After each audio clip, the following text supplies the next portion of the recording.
to the Ashy Elbows edition of Every Man's a Millionaire. Today, we're going to talk about how to fool the ultra FICO and also how it impacts your credit and what we can do to build it up. And we're going to talk about the 5 checking accounts. I've explained this several times. So what I'm going to do is make this the video that I can reference people to. All right. First thing is, doesn't matter if it's a bank, doesn't matter if it's a credit union. Now, part of the reason it doesn't matter is you're going to be accumulating money. So fees are not going to matter. It does not matter if it's a bank. It doesn't matter if it's a credit union. Typically, it used to be if you had an established relationship with a credit union, they would do great things for you. I don't really think that's the case today. Anywho, 5 checking accounts. Same bank, all of the checking accounts are listed together. This is your personal checking accounts. These are not your business or checking accounts. So you're going to have, number one, an operating checking account, which is where most of the money, until you get your hustle, we'll talk about that later, goes. Then out of the operating account, you're going to have an expense account, a savings account, an investment account, and a merchant account. Everyone should have PayPal. Everyone should have Stripe. Everyone should have any of these accounts. And the reason that you have a separate merchant account, this happened to me. I got someone fraudulent charges where someone apparently got someone's credit card and they did a chargeback. That went through the account. Did not mess with anything else. But if you have all of your money being dumped in one account and you're writing all of your checks out of one account, sooner or later, you're going to make a mistake, and that mistake is going to cost you money. So those are the 5 checking accounts. We're going to get into some other financial game a little later. If this is your first time here, this is Glendon Cameron, your hustling godfather with the Ashy Elbows. This is the Ashy Elbows edition. Do me a favor. Go below and get your free books. Teach you how to hustle, a gift from me to you. Also, there are some specials below that you may want to be interested in as we talk about this. This is how to get into the art of holding companies. All right, so now you got your checking accounts. If you don't have a solid budget, you're fooling yourself. You should account for every penny that comes into your life. You should know where your money went. You should know where your money came from, because when you run a business, you have to do this. Money comes in, goes into the QuickBooks or whatever you're using, and the books must balance out. And typically, if you're like $5 off, no big deal. You 5 G's off, that's a very big deal. So once you get used to having a budget, running where things balance out, you're now in a position to make more money. Now, here's how you fool the ultra FICO. Number one, close whatever checking accounts you have if you've had any negative issues, bounce checks, Visa debit card overdraft, anything. Close an account, go to another bank, and open up a brand new account. Now, once this ultra FICO comes in line, and I'm going to also tell you how they know. There's some people who are under this erroneous decision or opinion that they're not going to know. I'm going to tell you a little story. I got sued. We were supposed to deliver like 20 pieces of furniture and we messed up one. Something happened. We got sued. Didn't even get served. They got a default judgment. And I get a letter from my bank saying, hey, we have a garnishment on your business checking account. And I was like, what? So I go to the bank, find out who it is. I talk to them. We go ahead and fulfill the order. They dismiss the lawsuit. The garnishment goes away.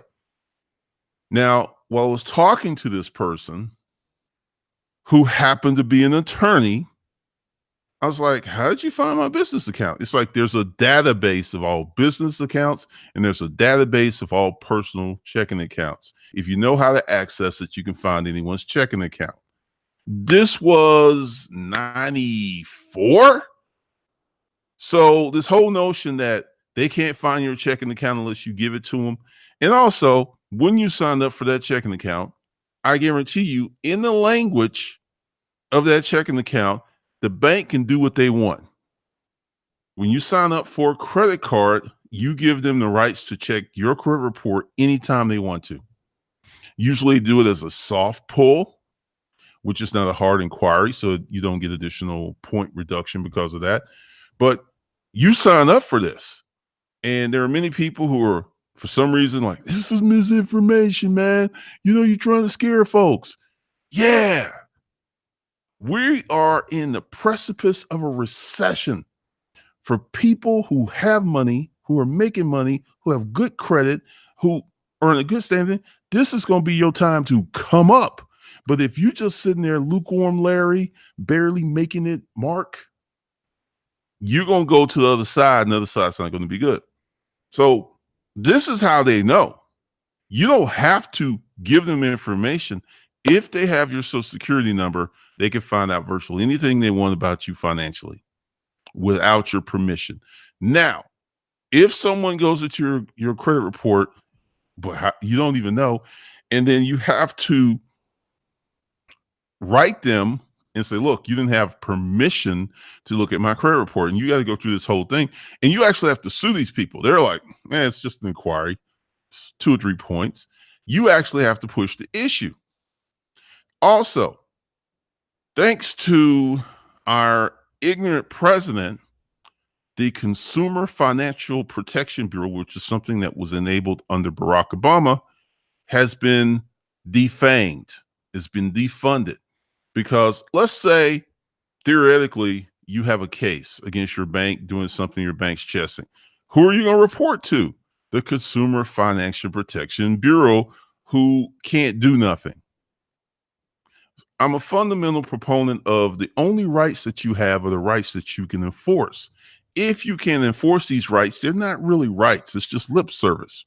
So all this notion of how they going to find out if you got, for my dudes on child support who didn't show up for their meeting, for their first hearing, and all of a sudden you go to work, your check missing money.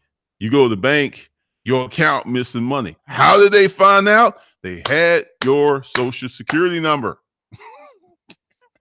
It ain't that hard.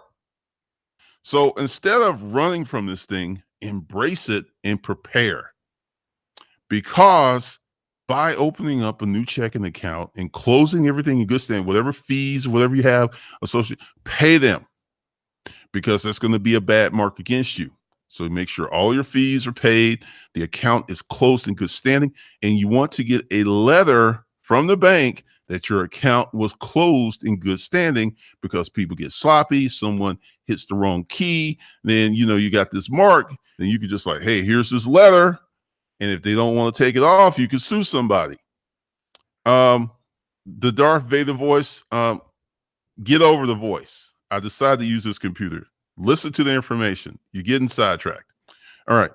Now, one of the things that you should do with your new checking account and your new budget and your new hustle is go back and start working out whatever kind of deals you can with recent creditors. Recent creditors, let's say you got bad credit. Recent creditors would be 2 to 4 years.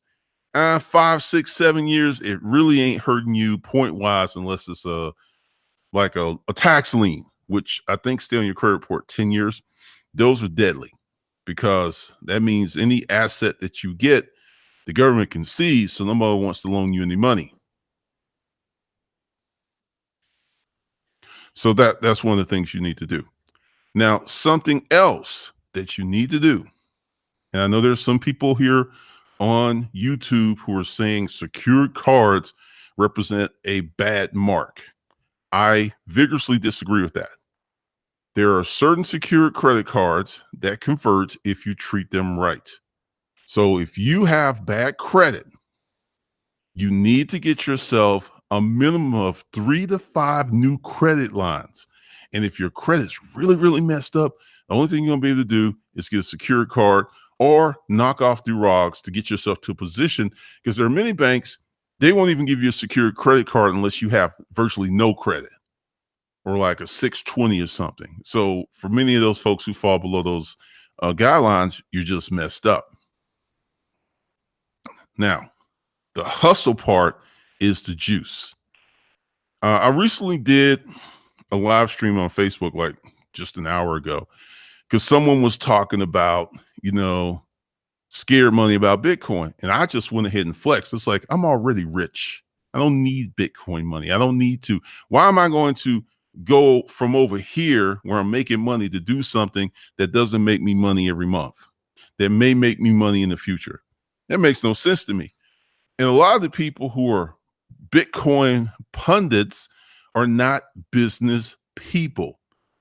This is why I did the video. I'm a business owner, not an investor.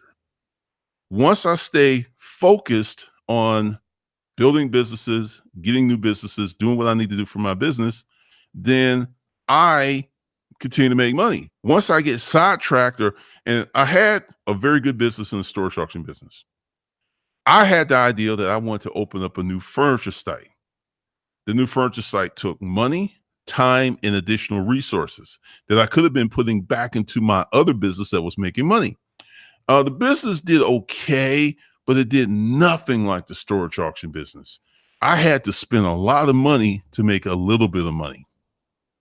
And to me, Bitcoin is worse than that because you have to spend a lot of money to hope to make money someday.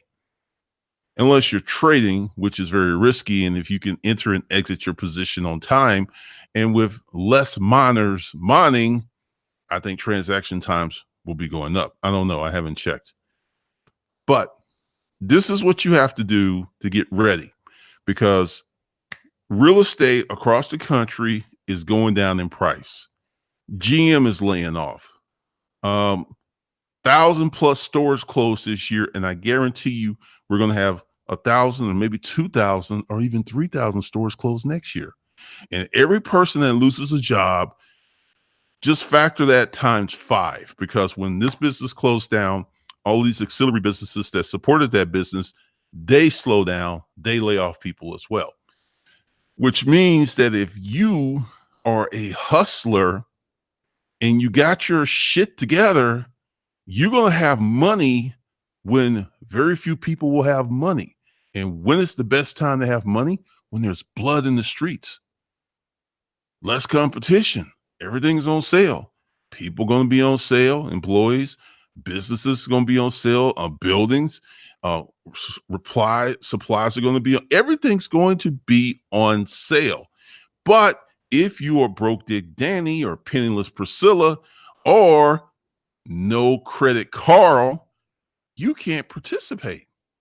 So it happened. So what? You can't benefit from this.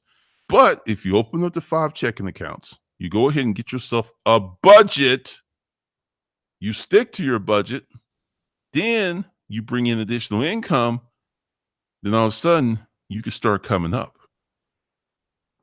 This is the thing. There are a lot of people out here who are saying stuff and they've never owned a business. I've been through 2 recessions as a business owner and I'm still here.